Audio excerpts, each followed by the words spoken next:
श्री स्वामी समर्थ. हे माता लक्ष्मी, जो कोणी ही कथा अत्यंत श्रद्धेने आणि मनापासून श्रवण करेल त्यांच्या जीवनात कधीही त्यांना काहीही कमी पडू देऊ नकोस आणि त्यांच्या भाग्यात तू चमत्कार कर. वृद्ध गिधाडाची ही पौराणिक कथा फक्त ऐकल्याने तुमची कितीही मोठ्यातील मोठ्या संकटातून सुटका नाही झाली तर मग बघा. कारण ही कथा सर्व संकटे तर दूर करतेच, पण गरिबी, कर्ज, रोग, भीती, डिप्रेशन सर्व काही जाळून खाक करते. ही कथा ऐकणाऱ्या प्रत्येक व्यक्तीच्या भाग्यात भाग्योदय झाल्याशिवाय राहत नाही. त्यामुळे खऱ्या मनाने ही कथा सुरुवातीपासून शेवटपर्यंत ऐका, कारण अर्धे ज्ञान कधीही उपयोगाचे ठरू शकते नाही. गिधाडाने सांगितलेल्या या 4 गोष्टी ऐकल्याने कोणतेही संकट आपल्यावर येत नाही आणि चुकून जरी आलेच तर त्या संकटातून आपली सुटका झाल्याशिवाय राहत नाही. त्यामुळे ही गजब कहाणी शेवटपर्यंत ऐका आणि तुमच्या भाग्यात परमेश्वर चमत्कार करेल. परमेश्वरी चमत्कार प्राप्त करण्यासाठी आणि धनवान होण्यासाठी कमेंट बॉक्समध्ये जय माता लक्ष्मी आणि श्री स्वामी समर्थ टाईप करून हा व्हिडिओ लाईक करा. तसेच ही पौराणिक कथा 5 जणांना शेअर करा. नक्कीच तुमचा भाग्योदय झाल्याशिवाय राहणार नाही. एका वृद्ध ज्ञानी गिधाडाने सांगितले की या 4 गोष्टी तुम्हाला सर्वात मोठ्यातील मोठ्या संकटातून वाचवू शकतात. मित्रांनो, ही एक पुरातन काळातील गोष्ट आहे. एका राजाच्या काळात शहराबाहेर एक कसाई राहत होता. तोच त्या कसाईचा आहार होता. तो दररोज जनावरांची कत्तल करून त्यांचे मांस बाजारात विकत असे. कसायाच्या किचनच्या बाहेर एका झाडावर एक गिधाड आणि एक गिधाडीन राहत होते. ते तिथे खूप चांगले राहत होते. पोट भरण्यासाठी त्यांना पुरेशा प्रमाणात अन्न मिळायचे. गिधाड आणि गिधाडाची पत्नी ही जागा सोडून इतरत्र कुठेही गेली नाहीत. एके दिवशी गिधाडाची पत्नी म्हणाली, स्वामी, आज खूप थंडी आहे. रात्र घालवणे खूप कठीण होत आहे. अशी एखादी गोष्ट सांगा ज्यामुळे आमचे थोडे लक्ष त्याकडे वेधले जाईल आणि आपण रात्र आरामात घालवू शकू. आपल्या पत्नीचे असे शब्द ऐकून गिधाड म्हणतो, हे प्रिये, आज मी तुला एक कथा सांगणार आहे जी खूप विचार आणि प्रेरणादायक आहे.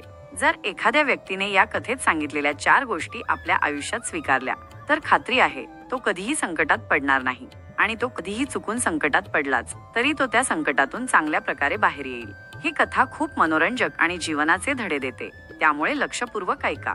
गिधाड आपल्या पत्नीला म्हणतो, ही त्या काळात गोष्ट आहे जेव्हा आपल्या दोघांचा विवाह देखील झाला नव्हता. या झाडावर मी एकटाच राहत होतो आणि काही साथीदार माझ्यासोबत होते. तेव्हा येथील राजाकडून मी ही कहाणी ऐकली आहे आणि स्वतःच्या डोळ्यांनीही पाहिली आहे. मी तुम्हाला तीच गोष्ट सांगणार आहे. तुम्हाला या कथेवरून कळेल की मनुष्याचं नशीब कसं बदलतं. गिधाड त्याच्या पत्नीला म्हणतो, तू ही कथा सुरुवातीपासून शेवटपर्यंत ऐकली तर तुझ्याही सर्व इच्छा परमेश्वर पूर्ण करेल. एका शहरात उत्तम नावाचा एक व्यक्ती राहत होता. तो काही काम करत असताना उत्तमचे त्याच्या वडिलांशी जोरात भांडण होते. मग त्याला त्याच्या वडिलांनी 4 सोन्याची नाणी दिली आणि सांगितले की ही सोन्याची 4 नाणी घे आणि नगरात जा. तिथे जाऊन व्यापार कर. मोठ्या प्रमाणात नाही, पण तुझे पोट इतके धन कमाव. दिवसभर घरी तू असाच झोपून पडून असतोस. तू अभ्यासही करत नाहीस. तुझा मला काहीही उपयोग होत नाही. आपल्या वडिलांचे असे बोल ऐकून उत्तमने देखील वडिलांनी दिलेली 4 नाणी स्वीकारली आणि तो व्यापार करण्यासाठी नवीन देशात रवाना झाला. जाताना तो मनात हाच विचार करत होता की या नाण्यांमधून मी काही ना काही लहानसा व्यवसाय करेल आणि माझ्या वडिलांना खूप सारे धन कमावून दाखवीन. हीच आशा मनात ठेवून तो चालत जात होता. रस्त्यामध्ये त्याची एका साधूशी भेट होते. उत्तमच्या मनात विचार आला की मी साधूंशी बोलतो. साधूंशी बोलत बोलत गेलो तर माझा वेळही पटकन निघून जाईल आणि माझा प्रवास लवकर संपेल. हाच विचार करून उत्तम साधू बाबांच्या जवळ जातो आणि त्यांचा आशीर्वाद घेतो. साधूंनी उत्तमला स्मित हास्य देऊन त्याला विचारलं की बाळा, तू कुठे जात आहेस? तेव्हा उत्तम म्हणाला, मला माझ्या वडिलांनी घराबाहेर काढले आहेत. त्यांना वाटतं की मी काहीच काम करत नाही. मी दिवसभर घरात झोपून असतो, म्हणून त्यांनी मला ही सोन्याची नाणी दिलेली आहेत आणि ही सोन्याची नाणी घेऊन मी परदेशात जात आहे काहीतरी व्यवसाय करण्यासाठी. असंच बोलत बोलत साधू आणि उत्तम पुढचा रस्ता गाठत होते. रस्त्यात चालत असताना उत्तम साधूंना म्हणाला, साधू, तुम्ही तर ज्ञानी व्यक्ती आहात. तुम्हाला बऱ्याच गोष्टींचे ज्ञान मोठ्या प्रमाणात असेल. त्यामुळे कोणती तरी अशी गोष्ट सांगा ज्यामुळे प्रवास लवकर संपेल. त्याचबरोबर परदेशात राहत असताना, परदेशात अनोळखी लोकांशी व्यवसाय करून व्यवहार करत असताना मला जास्त अवघड जाणार नाही असे ज्ञान तुम्ही मला द्या. तेव्हा साधू बाबा म्हणतात, बाळा, मी तुला कथा तर नक्कीच सांगेन, पण माझ्या कथेचे तुला मूल्य चुकवावे लागेल. एका कहाणीच्या बदल्यात मला तुझ्याकडून एक सोन्याचे नाणे हवे आहे. सांग, हे सर्व करायला तू तयार आहेस? साधूंचे हे बोलणे ऐकून उत्तम मनातल्या मनात विचार करू लागला की माझ्या वडिलांनी तर मला 4च सोन्याचे नाणे दिलेली आहेत आणि त्यातले एक नाणे जर मी साधूंना दिले तर मी परदेशात जाऊन व्यवसाय कसा करू शकतो? तो मनात बोलू लागला की साधू तर मोठा बुद्धिमान व्यक्ती असतो. लोक म्हणतात परदेशात राहणाऱ्या व्यक्तीचा मित्र म्हणजे विद्या, घरी राहणाऱ्याचा मित्र म्हणजे लोह, रुग्णाचा मित्र म्हणजे औषध, मरणाऱ्याचा मित्र म्हणजे धर्म होय. आणि असेही म्हणतात की शहाण्या माणसासाठी कोणतेही स्थान मर्यादित नाही. कठोर परिश्रम करणाऱ्यासाठी कोणतेही कार्य कठीण नाही. शूर माणसासाठी कोणतेही धैर्य दूर नाही. गोड बोलणाऱ्यांसाठी कोणीही परके नाही. तुमच्याकडे बुद्धिमत्ता आणि बुद्धी असेल तर तुम्ही देशात कुठेही आनंदी जीवन जगू शकता. असा विचार करून उत्तमने साधूला एक सुवर्ण मुद्रा दिली आणि म्हणाला, महाराज तुम्ही मला कथा सांगा, मी तुमच्या कथेची मूळ रक्कम द्यायला तयार आहे. गिधाड म्हणाले, हे प्रिये. मग चालता चालता त्या साधूने उत्तमला उपदेश द्यायला सुरुवात केली. साधू उत्तमला म्हणाले, जर तू परदेशात व्यापार करण्यासाठी जात असशील तर एक गोष्ट ध्यानात ठेव. जर तिथे तुला व्यापार करायला मिळाला नाही तर तू हार मानू नकोस. तू काही ना काही काम हाती घे आणि ते करत राहा. हा परदेशात राहणाऱ्यांसाठी अनमोल मंत्र आहे. रिकाम बसून परदेशात राहिल्यावर आपल्या खिशातून पैसे जातात. त्यामुळे उपयुक्त हेच ठरेल. भले कमी पैसे भेटतील पण त्यातून तुझा घर खर्च चालेल. किमान तू तुझ्या स्वतःच्या गरजा तरी भागवू शकशील. यामुळे तुला कामाचा अनुभव देखील येईल आणि तुझा वेळ देखील निघून जाईल. यावर उत्तम म्हणाले, ठीक आहे साधू बाबा, मी नक्कीच तुम्ही दिलेल्या या उपदेशाचे परदेशात जाऊन पालन करीन. पण आता तुम्ही मला कहाणी सांगा. महात्मा म्हणाले, बाळा तुला जर दुसरी गोष्ट ऐकायची असेल तर मला तुला दुसरे सोन्याचे नाणे द्यावे लागेल. मित्रांनो, उत्तमने थोडा विचार करून साधूच्या हातावर सोन्याचे नाणे ठेवले आणि म्हणाला, बाबा तुम्ही मला गोष्ट सांगा. साधू महाराज म्हणाले, ठीक आहे, आता मी तुला दुसरी गोष्ट सांगतो. मुला, परदेशात राहून कपट फसवणूक खोटेपणा करून कधीही दुसऱ्याच्या मालमत्तेची मालकी घेऊ नका. दुसऱ्यांच्या वस्तूला नेहमी ती माती समजून जीवन जगा. तू कधीच विचार खराब करू नकोस. तेव्हा उत्तम म्हणाला, ठीक आहे बाबा, मी असेच करेन. आता तुम्ही पुढे बोला. तेव्हा साधू म्हणाले, बाळा कहाणी तर संपून गेली. ही कहाणी इतकीच आहे. त्यावर उत्तम म्हणाला, असे कसे असू शकते? तुम्ही तर मला फक्त उपदेश दिले आहेत.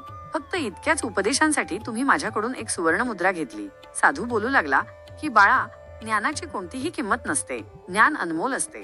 जेव्हा मनुष्य विपत्तीमध्ये पडतो तेव्हा तेच ज्ञान त्याला त्या विपत्तीमधून बाहेर काढते. उत्तम साधूंना म्हणाला, ठीक आहे साधू बाबा, उपदेश का होईनात, पण त्या ऐकायला मी तयार आहे. मी तुम्हाला अजून एक सुवर्ण मुद्रा देतो. तुम्ही मला अजून एक उपदेश द्या. इतकं बोलून उत्तमने एक सुवर्ण मुद्रा साधूंच्या हातावर ठेवली. साधू उत्तमला म्हणाले, बाळा जर तुला तुझ्या जीवनात कुणाचे रहस्य माहीत पडले तर ते चुकूनही कोणत्या तिसऱ्या व्यक्तीला सांगायचा प्रयत्न करू नकोस. ही खूप अनमोल सीख आहे. साधूच्या या तिसऱ्या उपदेशाला उत्तमने खूप मनाला लावून घेतले आणि तो मनात बोलू लागला, ही शिकवण मी कायम लक्षात ठेवीन. यानंतर उत्तम मनात विचार करू लागला, आता तर माझ्याकडे एकच सुवर्ण मुद्रा उरली आहे. या एका सुवर्ण मुद्रेने मी परदेशात जाऊन व्यापार तर करू शकत नाही. त्यापेक्षा ही एक सुवर्ण मुद्रा साधूंना देऊन साधू बाबांकडून अजून एक उपदेश घेऊन मी माझ्या जीवनात अंमलात आणू शकतो. हा विचार करून उत्तमने शेवटची सुवर्ण मुद्रा साधू बाबांच्या हातावर ठेवली आणि बोलू लागला की साधू महाराज, मला अजून एक उपदेश सांगा ज्याचा मला खूप उपयोग होईल. साधू बोलू लागले, ठीक आहे, मी तुला चौथा उपदेश देतो आणि हा चौथा उपदेश तुझ्या जीवनात खूप मौल्यवान ठरेल. त्यामुळे हा उद्देश कायम लक्षात ठेव. साधू महाराज बोलू लागले की बाळा, जर तुला उद्या कोणी रस्त्यात प्रेमाने बोलावून 2 मिनिटे त्यांच्या बाजूला बसायला सांगितले तर तू तुझे कितीही मोठे किमती काम असो, 2 मिनिटे ते विसरून तू त्या व्यक्तीच्या बाजूला बस. त्या व्यक्तीबरोबर घालवलेली 2 मिनिटे तुझ्या आयुष्यात खूप कामाला येऊ शकतात. अशा प्रकारे साधूने उत्तमला स्वतःही उपदेश दिला. उत्तम बोलू लागला, बाबा तुमचे उपदेश वास्तवात खूप किमती आहेत.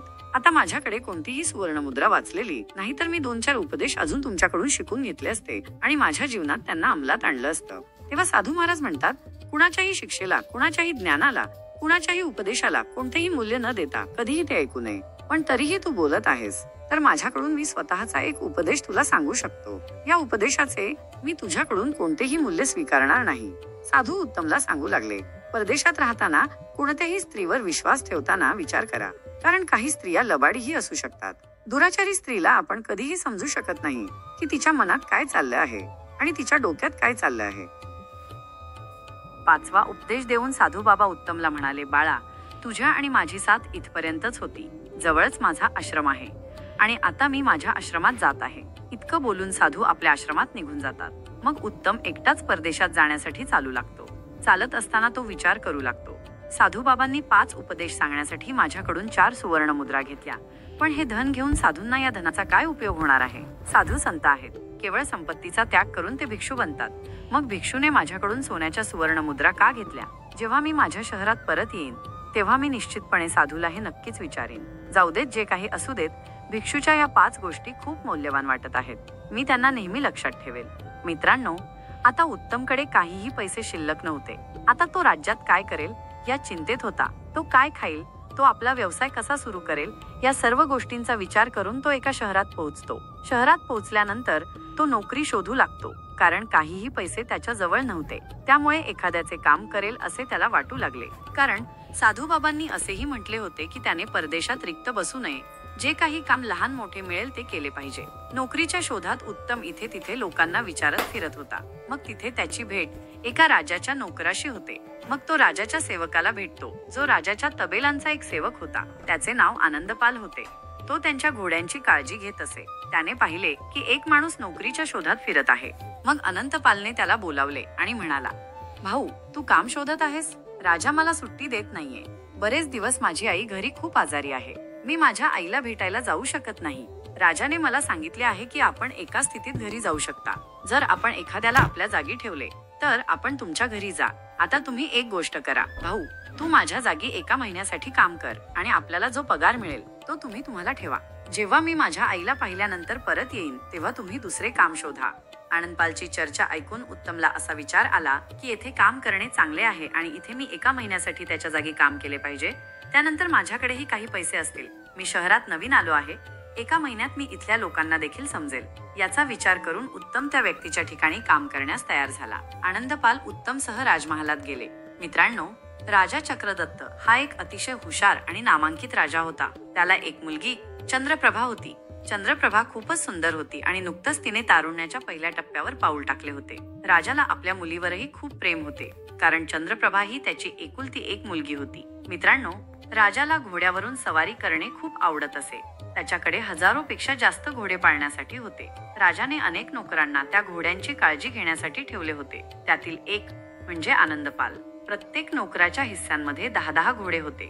राजा त्यांना खायला देण्यासाठी त्यांना समान आणि गवत देत असत. उत्तमसह आनंदपाल राजाकडे पोहोचला आणि हात जोडून राजाला बोलू लागला, महाराज, मी काही दिवस माझ्या आजारी आईला भेटण्यासाठी गावी जात आहे. मी परत येईपर्यंत ही व्यक्ती माझ्या जागी काम करेल. त्याचे नाव उत्तम आहे आणि तो खूप मेहनती आणि प्रामाणिक व्यक्ती आहे.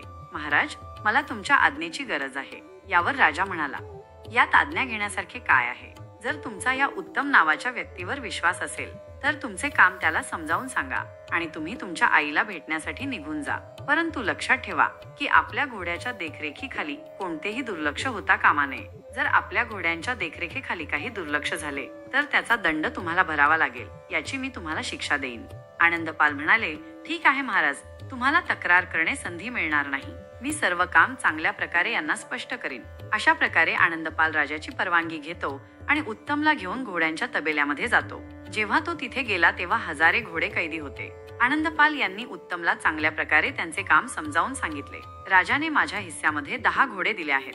आपल्याला 10 घोड्यांची काळजी घ्यावी लागेल. त्यांना खाय द्यावे लागेल आणि त्यांना मालिश करावी लागेल. उत्तम म्हणाले, ठीक आहे, मी हे काम मोठ्या प्रामाणिकपणे आणि पूर्ण निष्ठेने करीन. यानंतर आनंदपालने आपली खोली त्याला दाखवली आणि सांगितले की आजपासून तू या खोलीत राहू शकतोस. अशा प्रकारे आनंदपाल उत्तमवर आपली जबाबदारी सोपवून त्याच्या आईला भेटण्यासाठी त्याच्या गावी निघून जातो. इथे घोड्यांच्या काळजीसाठी उत्तम त्याच्या कामात गुंतला जातो. तो दररोज घोड्यांची मालिश करत असे, त्यांना आंघोळ घालून धुवत असे. त्यानंतर तो त्यांना धान्य खायला घालत असे. मित्रांनो, घोड्यांना खायला देण्यासाठी राजाकडून प्रत्येक नोकरांना 20 किलोग्रॅम चणे देण्यात येत असत. उत्तमने त्या हरभऱ्यांना एका बंडलमध्ये बांधले आणि त्यांना पाण्यात भिजवून त्यांना दळले आणि ते त्या घोड्यांना खायला लावले. जेव्हा तो आपल्या कामातून मुक्त होत होता तेव्हा त्याने विचार केला की उर्वरित नोकरांबरोबर बसून काही संभाषण आयोजित केले जावे. असा विचार करून उत्तम राजाच्या इतर घोड्यांची काळजी घेत असलेल्या नोकरांकडे गेला. त्याने पाहिले की सर्व नोकर एकत्र जमले होते आणि एका खोलीत बसून मद्यपान करीत होते आणि त्यांचे घोडे अजूनही उपाशीच होते. उत्तमने त्यांना विचारले, अहो भाऊ, तुम्ही अद्याप आपल्या घोड्यांना गवत घातलं नाही आणि तुम्ही मद्यपान करण्यास सुरुवात केली आहे? त्यावर हे सर्व नोकर म्हणाले, अहो भाऊ, आम्ही आमचे पूर्ण काम केल्याशिवाय मादक पदार्थांचे व्यसन कधीच करत नाही. आम्ही सर्वजण आमच्या घोड्यांना खायला घालून दारू प्यायला बसलो आहोत. उत्तमने पाहिले की राजाच्या ठिकाणाहून घोड्यांसाठी दिलेले हरभरे अजूनही त्या नोकऱ्यांबरोबर ठेवण्यात आला आहे. उत्तम म्हणाला, अहो भाऊ, तुम्ही का खोटे बोलत आहात? आपल्याकडे अद्याप खूप हरभरे पडून आहेत आणि आपण म्हणत आहात आम्ही घोड्यांना खायला घालून दारू नशा करत आहोत. तेव्हा ते लोक म्हणाले, आम्ही घोड्यांना गवत चारा टाकून बसलो आहोत. आमच्याजवळ तुम्हाला जे सणे दिसत आहेत ते घोड्यांच्या खाण्याचे नाही आहेत. आम्ही हे सणे बाजारात विकून आमच्या दारूची सोय करतो. मग उत्तमने विचारले, तुम्ही हे सर्व करून मग घोड्यांना काय खायला देता? तेव्हा ते नोकर म्हणू लागले, राजा प्रत्येक घोड्याला 20 किलोग्रॅम चणे देतो. नोकर बोलू लागले, आम्ही 5 किलो चणे घोड्यांना खायला घालतो आणि उर्वरित हरभरा विकून आमच्या नशेची व्यवस्था करतो. उत्तमला सेवकांचे हे वर्तन आवडले नाही. त्याने विचार करण्यास सुरुवात केली, हे लोक राजा आणि या निर्दोष प्राण्यांची फसवणूक करत आहेत. तुम्ही सर्वजण नशा करण्यासाठी, दारू पिण्यासाठी भुकेले आहात, पण तुमच्या या मजेसाठी तुम्ही या प्राण्यांना भुके ठेवत आहात. यावर नोकर बोलू लागले, आम्हाला आमचे पोट भरण्यासाठी हे सर्व करावे लागेल. राजाकडून मिळालेल्या पगारासह आम्ही योग्यरित्या सर्व गरजा पूर्ण करण्यास सक्षम नाही. खूप धनाने कुणाचे पोट भरले आहे? पैसा कुणाला नको आहे? आपण देखील हे करू शकता. आपल्याला कुणी अडवले? आनंदपाल यांनी तुम्हाला इथे ठेवले आहे. तुम्ही पण हे सर्व करू शकता. तुम्हाला कुणीही अडवलं नाही. आनंदपालने हे सर्व करण्यासाठीच तुला इथे ठेवलं आहे, म्हणून आम्ही आपल्याला ही सर्व गोष्ट सांगितली. हे इतर कोणासही सांगू नका, कारण ते तुमच्याशी चांगले होणार नाही. उत्तम या सर्वांचे बोलणे ऐकल्यानंतर शांतपणे त्यांच्या खोलीत परत आले आणि हे लोक बरोबर नाहीत असा विचार करण्यास सुरुवात केली. मी उद्यापासून असेच करीन. मी पण अप्रामाणिकपणाने बरेच पैसे गोळा करीन. मला इथे 1 महिनाच तर काढायचा आहे. आनंदपाल येताच तो माझ्याकडून हे काम काढून घेईल. तोपर्यंत मी काही पैसे कमावतो, त्यानंतर मी काहीतरी व्यवसाय करेन. उत्तम त्याच्या पलंगावर पडून शांतपणे विचार करत होता. पण मग त्याला भिक्षूच्या दुसऱ्या उपदेशाची आठवण येते. फसवणूक करून, खोटं बोलून किंवा फसवणुकीने एखाद्याने दुसऱ्याच्या संपत्तीचा ताबा घेऊ नये. दुसऱ्यांच्या पैशांना, त्यांच्या वस्तूंना मातीसारखंच मानलं पाहिजे. त्यांच्यावरील हेतू कधीही खराब करू नये. ही गोष्ट लक्षात येताच उत्तमचे विचार बदलतात. मी भले उपाशी राहीन, परंतु असे काम करणार नाही. मी पापांची संपत्ती घेणार नाही. मित्रांनो, त्याच दिवसापासून तो आपल्या घोड्यांना मोठ्या प्रामाणिकपणाने खायला घालतो. त्यांची सर्व वेळोवेळी काळजी घेतो. 1 महिन्यातच उत्तमचे 10 घोडे खूप मजबूत आणि अतिशय निरोगी दिसू लागले आणि उर्वरित नोकरदार चोरी करत असत. घोड्यांना खूप कमी प्रमाणात चारा सारवत असत, त्यामुळे त्यांचे घोडे कमजोर झाले होते. एक दिवस दरबारात राजा आपल्या मंत्रीला बोलू लागला, मंत्रीजी, बरेच दिवस झाले मी माझ्या घोड्यांची साल पाहिली नाही. तुम्ही सेवकांना कळवा. उद्या मी घोड्यांच्या सालीची स्पर्धा घेईन, त्यामुळे त्यांना सैदा घेऊन या. राजाची जशी आज्ञा दिली होती तशीच आज्ञा मंत्र्याने सेवकांना दिली. घोड्यांना व्यवस्थित आंघोळ घालून, नीट सजवून घोड्यांचे सेवक त्यांना मैदानात घेऊन आले. जेव्हा राजाने त्या घोड्यांना पाहिलं तेव्हा तो आश्चर्यचकित झाला. तेव्हा त्याने पाहिले की सर्व घोडे पूर्णपणे कमकुवत झाले होते आणि उत्तमचे 10 घोडे खूप मजबूत होते. पण ते पाहून राजाला राग आला की उत्तमचे सर्व घोडे खूप निरोगी आहेत, पण इतर घोडे इतके अशक्त कसे झालेत की सेवक त्यांना खायला घालत नाहीत. मला तर असंच वाटत आहे की नोकरांनी यांना खायला घालण्याबाबत लापरवाही केली आहे. राजाने उत्तमचे घोडे पाहिले आणि ते घोडे पूर्णतः निरोगी होते. ते पाहून राजाला आनंद झाला आणि तो म्हणाला, ते तुम्हीच आहात का ज्याला आनंदपालने ठेवले आहे? उत्तमने उत्तर दिले, हो महाराज, मी तोच आहे. माझे नाव उत्तम आहे. राजाने उत्तमला विचारले की तुझे घोडे इतके धष्टपुष्ट कसे काय आहेत? मी तर सर्व घोड्यांना सारा हरभरा गवत बरोबर प्रमाणात भेदभाव न करता देतो, मग बाकीचे घोडे इतके कमजोर कसे काय झाले? उत्तम म्हणाला, महाराज, मी तुम्हाला या प्रकरणाचे रहस्य सांगेन, परंतु जेव्हा बाकीचे सेवक इथे उपस्थित असतील तेव्हाच मी ते सांगू शकेन. आणि मग राजाने सर्व सेवकांना ताबडतोब आतमध्ये बोलावले. तेव्हा राजाने उत्तमला विचारले की बाकीच्या घोड्यांच्या कमकुवतपणाचे कारण काय आहे ते सांगा. तेव्हा उत्तम म्हणाला, महाराज, बाकीचे नोकर खूप लोभी आणि बेईमान आहेत. दररोज सर्वांना 20 किलो हरभरा दिला जातो, पण ही लोक फक्त 5 किलो हरभरा त्या घोड्यांना देतात आणि उर्वरित 5 किलो हरभरा बाजारात विकतात आणि दारू पितात. घोड्यांना पुरेस धान्य न मिळाल्याने सर्व घोडे कमकुवत झाले आहेत. मी माझ्या घोड्यांना खूप प्रामाणिकपणे सर्व काही दिले आहे, त्यामुळे माझे घोडे स्वस्त आहेत. हे ऐकताच राजा संतप्त होऊन बाकीच्या नोकऱ्यांना म्हणाला, मी तुम्हाला घोड्यांचे अन्न खाण्याची परवानगी कधी दिली होती? तुम्ही मी दिलेला पगारही खात आहात आणि माझ्या घोड्यांचे अन्नही खात आहात. तुम्हाला लाज वाटली पाहिजे. सर्व नोकर मान खाली घालून शांतपणे उभे राहिले आणि भीतीने थरथर कापू लागले. ते म्हणू लागले की महाराज, आम्हाला माफ करा. आम्ही खूप मोठी चूक केली आहे. आता आम्ही ते पुन्हा करणार नाही. राजा म्हणाला, नाही, मी आता तलवारीने तुमची मानस उडवून टाकतो. तुम्ही आमची फसवणूक केली. राजाला अत्यंत रागाने पाहून उत्तम म्हणू लागला, महाराज, यावेळी तुम्ही यांना क्षमा करा. मला आशा आहे की ते पुन्हा चुका करणार नाहीत. उत्तमच्या सांगण्यावरून राजाने त्यांना सोडून दिले. भक्तांनो, उत्तमचा प्रामाणिकपणा पाहून राजाने उत्तमचे कौतुक केले आणि त्याला तवेलादारांचे मुख्य निरीक्षक म्हणून नेमले आणि सांगितले की आजपासून आपले काम इतकेच आहे की आपण या सर्वांवर लक्ष ठेवावे. जर कोणी घोड्याचे धान्य चोरले तर त्याची बातमी लगेचच आम्हाला येऊन सांगावी. आम्ही या कामासाठी तुम्हाला दर महिना आपल्याला 10,000 रुपये देऊ. राजाने कठोर सूचना दिल्या आणि सर्व नोकरांना सोडून दिले आणि उत्तम लक्ष ठेवण्यासाठी नियुक्त झाला. राजाने त्याच्या बोटात हिऱ्याची अंगठी घातली होती. ती त्याने बक्षिसाच्या रूपात उत्तमच्या हातात दिली आणि म्हणाले की जेव्हा जेव्हा तुम्ही मला भेटू इच्छित असाल तेव्हा तेव्हा आपण ही अंगठी दर्शवून कधीही आम्हाला भेटू शकता. तबेलात पोहोचल्यावर उत्तमने सर्व नोकरांना स्पष्टपणे समजावले, यावेळी मी तुम्हाला वाचवले. जर तुम्ही पुन्हा चूक करताना पकडले गेलात तर राजा तुम्हाला जन्मठेपेची शिक्षा देईल. म्हणून माझ्या मित्रांनो, आपले काम प्रामाणिकपणे करा. त्या दिवसापासून सर्व नोकरांनी घोड्यांना प्रामाणिकपणे खायला घालण्यास सुरुवात केली. त्यांनी पुन्हा कधीही अप्रामाणिकपणे वागले नाही आणि सर्व घोडे पुन्हा निरोगी झाले. 1 महिना निघून गेला. दुसरीकडे आनंदपाल त्याच्या आईला भेटून त्याच्या कामावर परतला. आनंदपाल घोड्यांच्या तबेलात पोहोचताच सर्व नोकरांनी त्याला घेरले आणि उत्तमच्या हुशारीबद्दल सांगितले. ते म्हणाले, उत्तमने आमच्या चोरीची राजाला तक्रार केली आणि राजाने त्याला घोड्यांचा मुख्य निरीक्षक बनवले. आनंदपाल म्हणाला, काळजी करू नका माझ्या मित्रांनो, मी परत आलो आहे, त्यामुळे त्याला हे ठिकाण सोडावे लागेल. नोकर म्हणाले, नाही, तो जाणार नाही, कारण राजाने त्याला आपल्या सर्वांवर लक्ष ठेवण्यासाठी नियुक्त केले आहे. मग आनंदपाल उत्तमला त्याच्या खोलीत भेटायला गेला. उत्तम त्याच्या पलंगावर झोपला होता, पण आनंदपालला पाहताच तो आनंदाने उठून बसला आणि म्हणाला, तू आलास, तुला पाहून मला खूप आनंद झाला. आनंदपाल उत्तम जवळ बसला आणि मग उत्तमने आनंदपालला सर्व घटना सांगायला सुरुवात केली. पण उत्तम बोलणे पूर्ण करण्याआधीच आनंदपालने त्याला मध्येच थांबवले आणि म्हणाला, मला या सर्व गोष्टी आधीच माहीत आहेत. त्यानंतर दोघांनी एकत्र जेवण केले आणि मग झोपायला आपापल्या खोलीत गेले. पण आतून आनंदपाल उत्तमचा हेवा करत होता, कारण राजाने त्याला उच्च पद दिले होते आणि त्याने नोकरांची चोरी उघड केली होती. महत्वाची गोष्ट म्हणजे आनंदपाल इतर नोकरांप्रमाणे चोरी आणि वाईट गोष्टी करत असे. त्यामुळेच त्याच्या मनात उत्तम बद्दल तीव्र द्वेष निर्माण झाला होता. त्याने ठरवले की तो आता उत्तमचा बदला घेईल. उत्तम झोपायला त्याच्या खोलीत गेला, कारण राजाने त्याला विश्रांतीसाठी एक खास खोली दिली होती. त्या रात्री आकाशात काळे ढग जमा झाले, विजा चमकल्या आणि हळूहळू पाऊस पडायला लागला. दरम्यान राजाची मुलगी राजकुमारी चंद्रप्रभाला झोप येत नव्हती. मित्रांनो, तुम्हाला एक महत्वाची गोष्ट सांगायची आहे की आनंदपाल आणि राजाची मुलगी चंद्रप्रभा यांचे गुप्त प्रेम संबंध होते. राजकुमारी नियमितपणे आनंदपालला भेटायला येत असे. त्या रात्री तिला वाटले की उत्तम निघून गेला आहे, म्हणून ती आनंदपालची वाट पाहत राजवाड्याच्या गच्चीवर उभी राहिली. ती वासनेने व्याकुळ झाली होती आणि तिची अस्वस्थता वाढत होती. स्वतःवर नियंत्रण ठेवता न आल्याने ती आनंदपालच्या खोलीत गेली.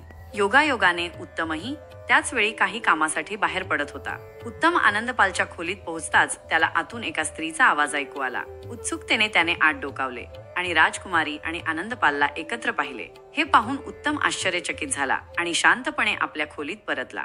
आत आनंदपाल चंद्रप्रभाला सांगत होता, माझ्या प्रिये, आता उत्तम आपल्यामध्ये मोठा अडथळा बनला आहे. काहीतरी कर आणि त्याला इथून घालवून दे. राजकुमारी म्हणाली, काळजी करू नकोस, मी माझ्या वडिलांशी बोलून त्याला फाशीची शिक्षा देईन. उत्तमने मनात विचार केला, आनंदपाल राजकुमारी सोबत प्रेम संबंध ठेवून राजाला फसवतो आहे. हा सर्वात मोठा विश्वासघात आहे. मी राजाला याबद्दल सांगितले पाहिजे. तेवढ्यात त्याला ऋषींनी शिकवलेला तिसरा धडा आठवला.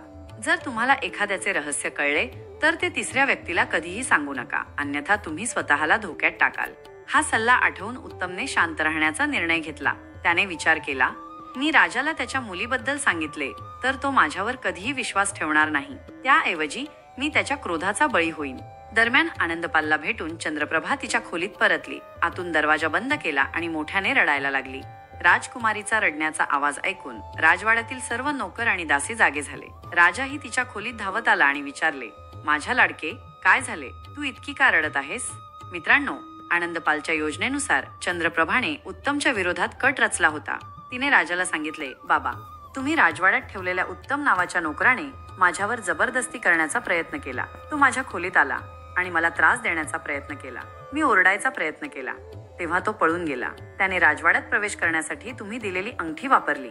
हे ऐकून राजा खूप रागावला आणि म्हणाला, त्याची हिंमत कशी झाली? काळजी करू नकोस माझ्या मुली, मी त्याला लगेच बोलावून शिक्षा देईन.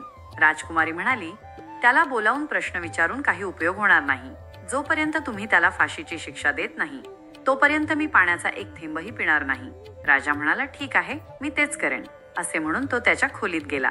दुसरीकडे चंद्रप्रभा आनंदी झाली. ती स्वतःशी म्हणाली, आता आनंदपाल आणि माझ्यामध्ये कोणीही येऊ शकत नाही. समाधानी होऊन ती शांतपणे झोपली. पण राजाला झोप येत नव्हती. त्याने विचार केला, उद्या मी उत्तमला बोलावून फाशीची शिक्षा देईन. पण लोकांना कोणते कारण सांगेन?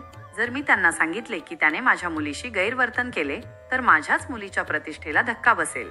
राजाने एक योजना आखली. त्याने संशय टाळण्यासाठी उत्तमला दुसऱ्या कोणाकडून तरी मारण्याचा निर्णय घेतला. त्याने विचार केला, मी कसाईकडून उत्तमला मारून घेईन.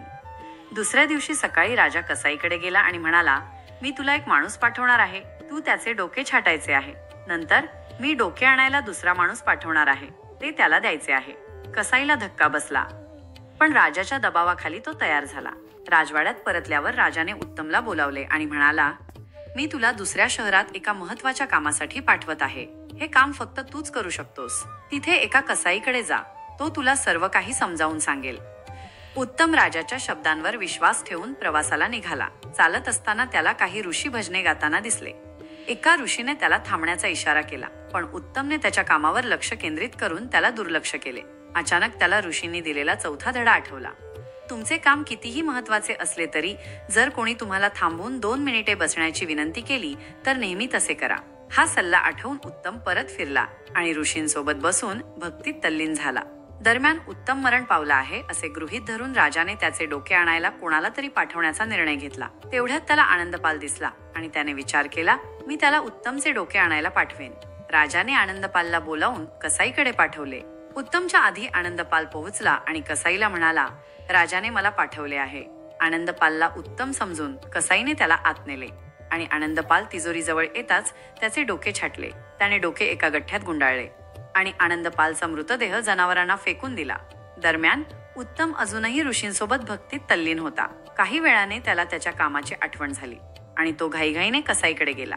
कसाईने उत्तमला एक गठ्ठा दिला आणि म्हणाला, हे राजाकडे घेऊन जा, पण लक्षात ठेव, वाटेत ते उघडू नकोस, नाहीतर राजा तुला फाशी देईल. उत्तम राजवाड्यात परतला. त्याला जिवंत पाहून राजाला धक्का बसला. उत्तम म्हणाला, महाराज, मी कसाईकडून भेटवस्तू आणली आहे. गठ्ठा उघडल्यावर त्यात आनंदपालचे कापलेले डोके होते. हे पाहून राजकुमारी खूप दुःखी झाली. रडत ती म्हणाली, मला कधीच माहित नव्हते की माझ्या योजनेमुळे तुझा मृत्यू होईल, माझ्या प्रिय. हे कबुली ऐकून राजाला समजले की त्याच्या मुलीने आनंदपालमुळे उत्तमवर खोटा आरोप केला होता. त्याला आता उत्तमची निरपराधता आणि आनंदपाल आणि चंद्रप्रभाचा विश्वासघात समजला. हे सर्व पाहून तो पूर्णपणे संतापला आणि त्याने आपली तलवार बाहेर काढली. त्याने आपल्या मुलीला विचारले, खरे खरे सांग, उत्तमला मारण्याची योजना तू मुद्दाम केली होतीस? खरं खरं सांग, नाहीतर मी तुझे डोके उडवून टाकीन. तेव्हा आपल्या वडिलांना घाबरून राजकुमारीने सर्व काही खरे खरे आपल्या वडिलांना सांगितले. तिने केलेली सर्व योजना तिच्या वडिलांना सांगितली. हे सर्व ऐकून महाराष्ट्र डोक्याला हात लावत खालीच बसला. तो देवाला बोलू लागला की देवा, मला क्षमा करा. मी माझ्या मुलीच्या ऐकून एका निर्दोष व्यक्तीला मारायला निघालो होतो. खरंच मला माफ कर, कारण माझ्या हातून खूप मोठे पाप घडणार होते. राजकुमारीला माहित होतं की आता आपले वडील आपल्याला जिवंत सोडणार नाहीत. त्यामुळे तिने आपल्या वडिलांच्या हातातील तलवार खेचून घेतली आणि आपल्या पोटात घालून शेवटच्या क्षणी बोलू लागली, पिताश्री, मला माफ करा. मी माझ्या प्रेमासाठी एका निर्दोष व्यक्तीला मारण्यासाठी निघाली होती, पण भगवंताने मला माझ्या कर्माची शिक्षा दिली आहे. त्याने माझ्या प्रिय व्यक्तीला त्याच्याकडेच बोलावून घेतले आहे. आता तुम्ही फक्त मला क्षमा करा. असे बोलून तिने तिचे प्राण तिथेच सोडले. हे सर्व पाहून राजाला वैराग्य आले होते आणि पुढच्या क्षणी राजा दरबारात आपली बदनामी कबूल करतो आणि म्हणतो की मी माझे राज्य सोडत आहे. मी तुमचा राजा म्हणून घेण्यास पात्र नाही, म्हणून मी माझा सेवक उत्तम याची राजाच्या पदी नियुक्ती करत आहे. हे सर्व ऐकून पूर्ण नगरीने राजाला समजवण्याचा खूप प्रयत्न केला, पण राजांनी कुणाचेही ऐकले नाही आणि राज्याची पूर्ण जबाबदारी उत्तमवर सोपवून राजा जंगलात भजन कीर्तन करण्यासाठी तिथून कायमचा निघून गेला. त्यानंतर उत्तमने पूर्ण प्रामाणिकपणे राज्य सांभाळायला सुरुवात केली. तो खूप प्रेमाने आपली प्रजा सांभाळत होता. प्रत्येक जण उत्तमला आपला राजा म्हणून स्वीकारत होता. उत्तम कौशल्याने राज्य करू लागला होता. असे म्हटले जाते की जर गुप्त शिर्डी नशिबात लिहिली असेल तर आपण दुसऱ्या देशात जाऊनही राजा होऊ शकतो. गिधाड पत्नीला बोलू लागले, प्रिय पत्नी, हीच राजाची कहाणी आहे जी देवाला न्याय देताना मी माझ्या स्वतःच्या डोळ्यांनी पाहिली आहे. मी माझ्या स्वतःच्या डोळ्यांनी वाईट दुष्कर्म पाहिले आहे. आपण कोणालाही दोष देऊ नये, अन्यथा देवाची काठी उलतापालत करते. उत्तम तर सर्वोत्कृष्ट राजा बनले, परंतु त्याच्या मनात एक प्रश्न चालत होता. साधू महाराजांच्या त्या 5 गोष्टींनी माझे जीवन वाचवले आहे.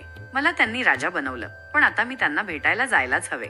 हा निर्णय घेतल्यानंतर राजा उत्तम साधूंना भेटण्यासाठी त्यांच्या आश्रमात निघून गेला. तिथे पोहोचल्यावर राजा बोलू लागला, साधू, मला तुमच्याकडून एक गोष्ट जाणून घ्यायची आहे. तुम्ही मला ओळखू इच्छित नाही, पण मी काही दिवसांपूर्वी तुम्हाला भेटणारी तीच व्यक्ती आहे जिला तुम्ही तुमचे 5 उपदेश सांगितले होते. आता मी एक राजा झालो आहे. तुमचे उपदेश माझ्या आयुष्यात खूप उपयुक्त ठरले, पण मला हे जाणून घ्यायचे आहे, आपण तर एक भिक्षू संत आहात आणि मोह लोभ या सर्वांपासून दूर आणि वेगळे आहात. असे म्हटले जाते की मोह लोभ यापासून विभक्त झाल्यानंतरच एक भिक्षू तयार होतो. मग मला 5 गोष्टी सांगण्याच्या बदल्यात तुम्ही माझ्याकडून 4 सुवर्ण मुद्रा का घेतल्या? आपण मला किमतीशिवाय देखील उपदेश देऊ शकला असता, परंतु आपण प्रत्येक उपदेशासाठी सुवर्ण चलन घेतले. तेव्हा भिक्षू म्हणतो, बाळा, लोक आयुष्यात फुकट भेटलेल्या गोष्टी नीट कदर ठेवून वापरत नाहीत. त्याच गोष्टी उपयोगात येतात ज्या गोष्टींमध्ये कठोर परिश्रम लागलेले असतील, ज्या गोष्टींमध्ये त्यांनी खूप मेहनत घेतलेली असेल. जर मी तुम्हाला माझे ज्ञान विनामूल्य दिले असते तर तुम्ही त्याचे पालन कधीच केले नसते, पण मी त्या बदल्यात तुमच्याकडून 4 सुवर्ण मुद्रा घेतल्या आणि त्यामुळेच तुम्ही मी दिलेले सर्व उपदेश कायमचे लक्षात ठेवले. फुकट भेटणाऱ्या गोष्टींच्या मागे कधीही धावू नये, कधीही आयते अन्न खाऊ नये, अन्नाच्या मागे पडू नये. नेहमी कमाई करून पैसे कमवावे आणि ते खावे, ते फलदायी आहे. ही माझ्या लोभाची बाब नाही, माझ्यामध्ये लोभच नाही, माझ्यात लोभाचा अजिबात भाव नाही. तू मला दिलेली 4 सुवर्ण नाणी अजूनही माझ्याकडे आहेत, मला त्यांचा काहीही उपयोग नाही. आपण इच्छित असल्यास आपण त्यांना आत्ता घेऊन जाऊ शकता आणि तुम्ही त्या गरिबांमध्ये वाटून देऊ शकता आणि कारभार आता सुरळीत चालवा. मग उत्तम साधूंना नमस्कार करून आपल्या राज्यात पुन्हा परत येतो आणि राज्याचा कारभार सुरळीतपणे पार पाडू लागतो. मित्रांनो, या कथेचा सार असा आहे की आपण आपल्या आयुष्यात काहीही फुकट घेऊ नये. दुसरे म्हणजे आपण कोणाचीही फसवणूक करू नये. तिसरे म्हणजे प्रवचन ऐकून कोणीही दिलेले जीवन विसरता कामा नये, ते जीवनात अंगीकारले पाहिजे. चौथे म्हणजे कोणत्याही परस्त्रीवर किंवा फसवणाऱ्या स्त्रीवर आधीच आपण तिला ओळखले पाहिजे, तिच्यावर कधीही ठामपणे विश्वास नाही ठेवला पाहिजे. वेळोवेळी आपल्याला आत्मसात असलेले ज्ञान आपल्याला वापरता आले पाहिजे. भक्तांनो, मला आशा आहे की तुम्हाला आजच्या कथेतून काही ना काही नक्कीच शिकायला भेटले असेल. भक्तांनो, तुम्हाला आजची कथा कशी वाटली हे नक्की आम्हाला कमेंट करून सांगा. तुम्हाला अशाच कथा ऐकायला आवडतील का हे देखील सांगा, म्हणजे इथून पुढे मला देखील तुम्हाला अशा कथा सांगायला आवडतील. भक्तांनो, तुम्ही जर आपल्या चॅनलवर नवीन असाल तर आम्ही स्वामी भक्त या चॅनलला सबस्क्राईब करा. तसंच आपल्या कमेंट बॉक्समध्ये देवांचा जयघोष करायला विसरू नका. भगवान तुमच्या सर्व इच्छा पूर्ण करो. तुमची आणि तुमच्या कुटुंबाची काळजी घेऊ. नेहमी तुम्हाला हसत खेळत आणि ऐश्वर्यात ठेवो, हीच परमेश्वर चरणी प्रार्थना. सर्वांनी तुमची काळजी घ्या. श्री स्वामी समर्थ. राधे राधे.